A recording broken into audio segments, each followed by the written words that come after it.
نوائے ضیاء کے ساتھ پروفیسر ضیاء۔ اسلام دنیا کے تمام مذاہب سے اپنے موازنے کے لحاظ سے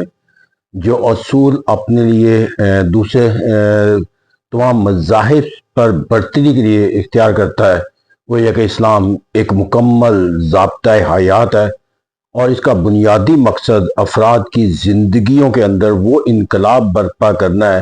کہ جس کے نتیجے کے اندر وہ ایک انسان کے طور پر ایک ایسے کردار میں نظر آئے کہ جو پورے دنیا کے انسانوں کے لیے جو ہے وہ ایک باعث تقلید بھی ہو، اور ان کے لیے جو ہے وہ ایک معاونت اور ان کی ترقی و خوشحالی کے اندر ایک مثبت کردار ادا کرنے والا بھی۔ تو اس طرح کہا جاتا ہے کہ اسلام ایک مکمل ضابطۂ حیات ہے۔ اب اس اسلامی تعلیمات کے اندر جو ایک بنیادی اصول وضع کیا گیا ہے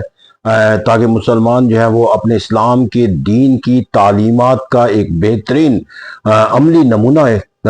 بن سکے، ان کی تربیت کے لیے، ان کی اصلاح کے لیے، اور ان کی زندگی کے اندر وہ خوبیاں پیدا کرنے کے لیے کہ جو اسلام جو ہے وہ ایک انسان سے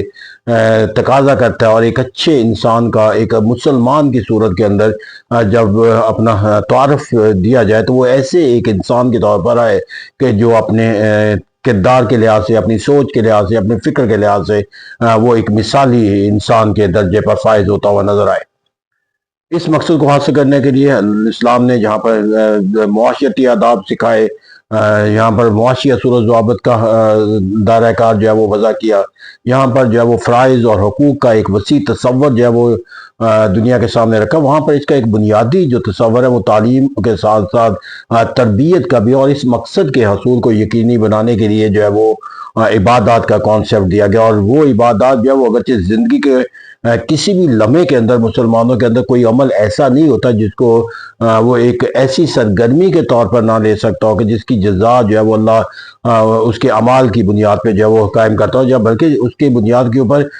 کہیں وہ سزا کا بھی جو ہے وہ آئینہ دار ہو سکتا ہے۔ تو اس طرح پوری زندگی چونکہ ہر سرگرمی جو ہے وہ ایک سزا اور جزا کے تصور کے ساتھ منسلک ہے اسلام کے اندر، تو اس طرح مسلمان تو کسی بھی لمحے کے اندر جو ہے وہ اپنی عبادت اور ریاضت کے وسیع تر معنی اور مفہوم کے تحت جو ہے وہ اسے باہر نکلتا ہے، لیکن عمومی طور پر جو ہم ایک دائرہ کار عبادات کا بناتے ہیں کہ وہ عبادات جو فرض کر دی گئی ہیں تمام مسلمانوں کے لیے، جس میں نماز ہے، روزہ ہے، زکوٰۃ ہے اور حج ہے۔ اگرچہ عبادات کے لحاظ سے ان کی جو اہمیت ہے اس کے لحاظ سے تو کوئی موازنہ اور مقابلہ جو ہے وہ نہیں کیا جا سکتا، کیونکہ اللہ تعالیٰ نے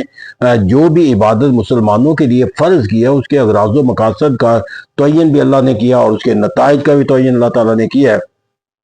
بہرکیف کچھ عبادات کو جو ہے وہ ہم انسانی سوچ اور فکر کے تحت جو ہے اس کو اپنی زندگیوں کے اوپر ہونے والے جو اثرات ہیں، نتائج ہیں، اس کی بنیاد پہ جو ہے اس کا احاطہ کرنے کی کوشش کرتے ہیں۔ اس تمام عبادات جو ہے وہ ایک انقلابی تصور، انقلابی پیغام اور انقلابی عمل کو تشکیل دینے کا محرک تو یقیناً تصور کی جاتی ہے، لیکن ان عبادات میں سے ایک جو عبادت ہے جس کا ہم آج سے ایک دن کے بعد جو ہے وہ اس میں داخل ہوتے ہوئے نظر آئیں گے، جو ہر سال وہ مہینہ مبارک آتا ہے جس کو ماہ رمضان کا مہینہ کہا جاتا ہے، اور جس کے اندر ہونے والی جو سرگرمی ہے، عبادت ہے، اس کو ہم روزے کا نام دیتے ہیں۔ اب یہاں پر اس عبادت کو باقی تمام عبادات کے لحاظ سے جو ہے اگر انسانی زندگیوں کے اوپر جو ہونے والے اس کے نتائج کے حوالے سے دیکھا جائے تو اس کے معنی اور مفہوم کے اندر جو وسعت پائی جاتی ہے اس کو سمجھنے کی ضرورت ہے، اور وہ وسعت یہ ہے کہ روزہ جو ہے وہ دراصل جو ہے وہ آپ کو بہت سی ایسی سرگرمیوں سے بچنے کا نام ہے کہ جو سرگرمیاں جو ہے وہ عام زندگیوں کے اندر جو ہے وہ آپ کے لیے جائز قرار دے دی جاتی ہے۔ اس طرح یہاں پر جو عبادات کا جو معنی اور مفہوم ہے وہ وسیع ہو جاتا ہے باقی عبادات کے مقابلے میں، کیونکہ اس کے نتیجے کے اندر اب حلال عمل بھی جو ہے وہ بہت سے آپ کے لیے حرام قرار دے دیے جاتے ہیں۔ اب یہاں پر جا کر اس سرگرمی کے لحاظ سے اس کا مطلب ہے کہ یہ اپنی تربیت کے لحاظ سے، اپنی ٹریننگ کے لحاظ سے، اپنے نتائج اخذ کرنے کے لحاظ سے باقی عبادات کے مقابلے میں زیادہ وسعت کے ساتھ جو مسلمانوں کے لیے زندگی کے طور پر ایک اصول کے طور پر، ایک عبادت کے طور پر اللہ تعالیٰ نے مسلمانوں پر فرض کیا ہے۔ اب روزے کی عبادت کے اندر جو ایک اور دوسرا پہلو کہ اس عبادت کی جو فضیلت ہے اور اس کی جو اہمیت ہے اس کا اندازہ اس بات سے لگایا جا سکتا ہے کہ باقی تمام عبادات جو ہے وہ انسانوں کی استطاعت کے ساتھ منسلک کی گئی ہے، لیکن اس عبادت کو قائم رکھنے کے لیے اور اس کے لیے اللہ تعالیٰ نے خود اپنی معاونت کا بھی جو ہے وہ ایک کردار جو ہے وہ تشکیل دیا ہوا، جس کے اندر کہا جاتا ہے کہ جب ماہ رمضان آتا ہے تو شیاطین کو جو ہے وہ جکڑ دیا جاتا ہے۔ تو اس طرح کی ایک ایسی سرگرمی جس کو سر انجام دینا مسلمانوں کے لیے اس قدر اہمیت کا حامل ہے کہ اللہ تعالیٰ کی یہ رضا کے ساتھ ساتھ خواہش کے ساتھ ساتھ مسلمانوں پر اپنا فرض قرار دینے کے ساتھ ساتھ اللہ تعالیٰ بھی اپنے اس خواہش کے ساتھ منسلک کہ مسلمانوں کو ایک ایسا ماحول فراہم کیا جا سکے کہ جہاں پر وہ اس عبادت کے ساتھ زیادہ سے زیادہ جو ہے وہ منسلک ہو سکے۔ اب اگر ہم اس کا ایک اور پہلو کے طور پر دیکھیں تو رمضان جو ہے وہ دراصل اپنی عبادات کے لحاظ سے جو پہلو رکھتا ہے وہ بھی بہت وسیع ہے۔ اس کے اندر سب سے بڑی بات ہے کہ آپ کو اپنے جسمانی طور پر جو ہے اس عبادت کے ساتھ منسلک ہونا ہے، بھوک کے ساتھ، افلاس کے ساتھ، اور پھر اس کے ساتھ عبادات کے نماز کے ساتھ ساتھ جو دیگر عبادات ہے، تراویح کا ادا کرنا جو ہے وہ اس طرح ایک عبادت جو ہے وہ اپنے جسمانی لحاظ سے عام دنوں کی عبادات کے مقابلے میں عبادات کا ایک وسعت کا آ جانا جو ہے یہ ایک اور ایکسرسائز ہے جو کہ ہمیں باقی مہینوں کے مقابلے میں زیادہ اللہ کی قربت کا سبب بنتی ہے۔ پھر یہاں پر جا کر ہمیں اسے مالی طور پر بھی ایک عبادت کا حصہ اس میں آ جاتا ہے کہ جو ہر مسلمان کو کہ جو رمضان کے ساتھ وابستہ ہے سرگرمی کے ساتھ اس کو یہ سر انجام دینی ہے، اور یہ زکوٰۃ کا تو ایک اسلامی فریضہ ہے ہی ہے، لیکن اس کے ساتھ ساتھ اس کے اندر جو رحم دلی کا تصور ہے اور دوسروں کے ساتھ جو ہے وہ اپنے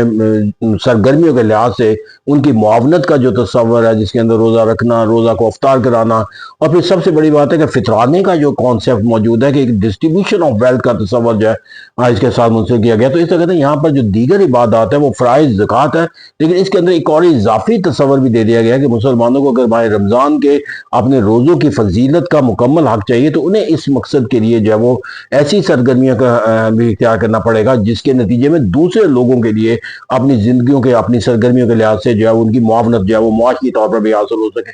اس طرح اس کا ایک اور جو پہلو یہاں پر ہمیں نظر آتا ہے۔ پھر یہاں پر جا کر ہمیں جو اس کا ایک بنیادی تصور ہے کہ عبادات کے مقابلے میں یہ مہینے کے اندر جو عبادات ہے وہ اپنے درجے کے لحاظ سے اور اپنے جو ہے وہ اس کے جزا کے لحاظ سے جو وہ اس کا حساب جو ہے وہ ایک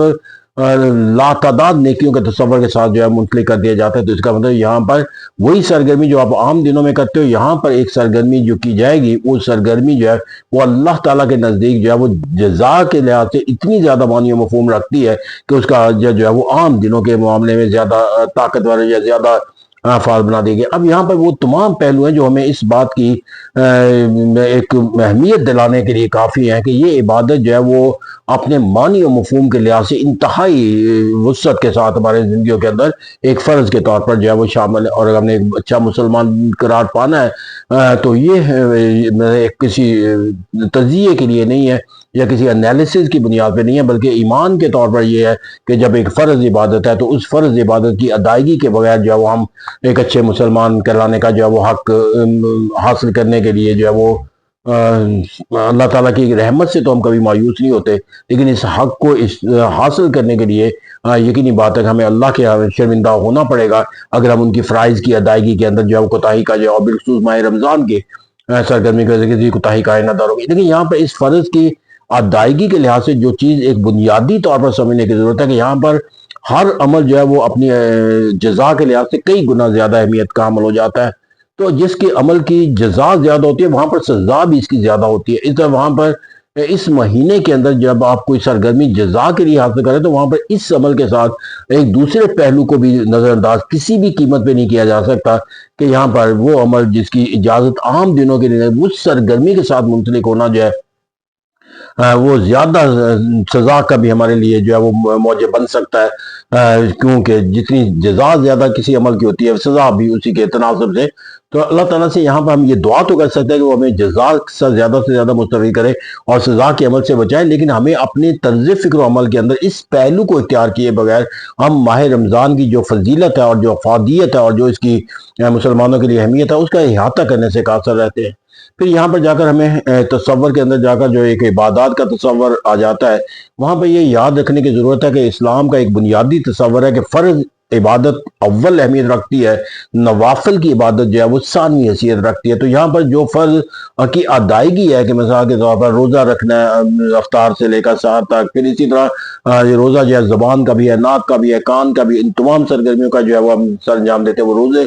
یعنی کہ جو عام غلطی ہیں ان سے اپنے آپ کو بچانے کے عمل کے ساتھ منسلک ہے۔ تو جب ہم نے روزے کے اندر داخل ہونا ہے تو روزے کو ایز اے ہول اس کے ساتھ منسلک کرنا ہے۔ محض روزہ رکھ لینا یا یہ تصور اختیار کر لینا کہ روزے کے اندر کوئی بھی نیکی کر لیں اس کی سزا جزا میں ملے گی، اور ہم بہت سے جو فرائض ہیں اس کے اپنے آپ کو کنارہ کش کر لیں، جیسے کہ ایک عام روزمرہ زندگی کے اندر ہمارا معمول بنتا چلا جا رہا ہے کہ افطاری کرانے والے کو افطاری کا ثواب مل جاتا ہے، ایک روزہ دار کا کسی دوسرے کو روزہ رکھوانے کا ثواب اتنا ہی مل جاتا ہے جتنا روزے کا۔ لیکن یہاں پر ہم اس اصول کی نفی کر رہے ہوتے ہیں جو کہ اس اسلامی عبادات کا ایک بنیادی تصور ہے، اور وہ تصور یہ ہے کہ آپ کوئی اگر عمل آپ خود نہیں کر سکتے اور اس عمل کے لیے آپ اللہ تعالیٰ کی دی گئی رعایات کے مطابق اس سے حاصل کرنے کی کوشش کرتے ہو تو اللہ تعالیٰ آپ کے اس عمل کو جو ہے وہ آپ کی مجبوری اور معذوری کی وجہ سے تسلیم کر لیتا ہے، قبول کر لیتا ہے۔ اور پھر یہاں پر جا کر کہ اگر کوئی آپ کوئی جسم ہے اور جسم کا اگر ایک عضو بیمار ہو جاتا ہے تو پورا جسم بیمار ہو جاتا ہے۔ تو اگر ہم ماہ رمضان کی جو عبادات کا ہر پہلو چھوڑ کر کوئی ایک پہلو اختیار کر لیں تو یہ پھر اس کی طرح ہوگا کہ ہمارا جسم تو بیمار، ایک عضو بیمار ہو پورا جسم بیمار ہو جاتا ہے، اور ہم اپنے پورے جسم کے ہر عضو کو بیمار کر لیں اور ایک عضو کو تندرست بنانے کا تصور کر لیں تو پھر روزہ کو ایک جسم کی مانند ہے، اس کی جو ہمیں افادیت ہے اس سے متعلق ایک سوالیہ نشان اپنے اندر رکھنا چاہیے۔ اور پھر اسی طرح اسلام کا بھی جو بنیادی تصور ہے کہ اسلام میں داخل ہو جاؤ پورے کے پورے، اور اس طرح جب ہم اسلام کے اندر داخل ہو جاتے ہیں پورے کے پورے تو پھر وہاں جا کر ہمیں اپنی سوچ اور فکر کے اندر جا کر جو ہے وہ اس پہلو کو بھی اختیار کرنا ہوگا کہ رمضان کا ہم سے تقاضا جو ہے وہ کیا ہے۔ اور اسی طرح کہا جاتا ہے کہ اسلام کا جو دین ہے اور دین کے اندر جو فرائض ہے ان فرائض کی ادائیگی کے لحاظ سے جو ماہ رمضان کے فرائض کی ادائیگی ہے یہ دراصل جو ہے وہ آپ کو پورے سال کی تعلیم و تربیت کا جو ہے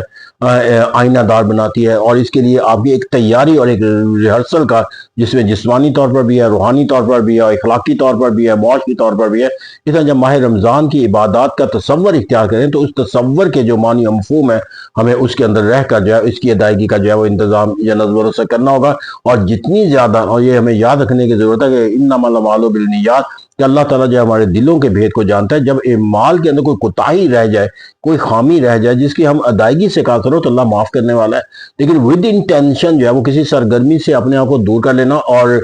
کسی اور سرگرمی کے ساتھ جو ہے وہ منسلک ہو جانا جو ہے وہ کسی ایسے سرگرمی کو جو ہے وہ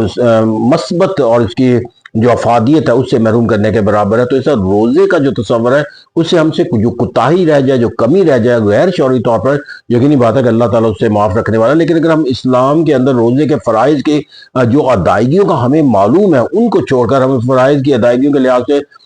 جو نیکی کے کوئی راستے اور پہلو پر اختیار ہو جائے تو وہاں پر اس نیکی کا درجہ اور اس کی قبولیت کا جو تصور ہے اس کو حاصل کرنے کے لیے ہمیں سوچ اور فکر کی ضرورت ہے کہ جتنا زیادہ ہم روزے کی فرائض کی ادائیگی کے ساتھ منسلک ہوں گے اتنا زیادہ اجر بڑھتا چلا جائے گا ان سرگرمیوں کی وجہ کے لیے کہ جو اس فرض کی ادائیگی کے ساتھ منسلک ہو کر ہمیں جو ہے وہ ایک نفلی عبادت کے طور پر اختیار کریں گے۔ لیٹس ہوپ کہ ہمارا یہ ماہ رمضان جو ہے وہ ہمیں ایک مکمل ایک جو پیکیج ہے اسی کے مطابق گزارنے کا جو ہے وہ موقع حاصل رہے گا، اور ہم نے توفیق اللہ تعالیٰ دے کہ ہم اس کو ایسے ہی گزارے کہ جیسے کہ اللہ تعالیٰ ہم سے یہ خواہش رکھتا ہے، تقاضا رکھتا ہے، اور جتنا کہ ہمارے اوپر فرض عائد ہے کہ جس کا ہمیں ادائیگی کرنی ہے اس تمام پہلوؤں سے ہم اس ماہ رمضان کا احترام کرنے کے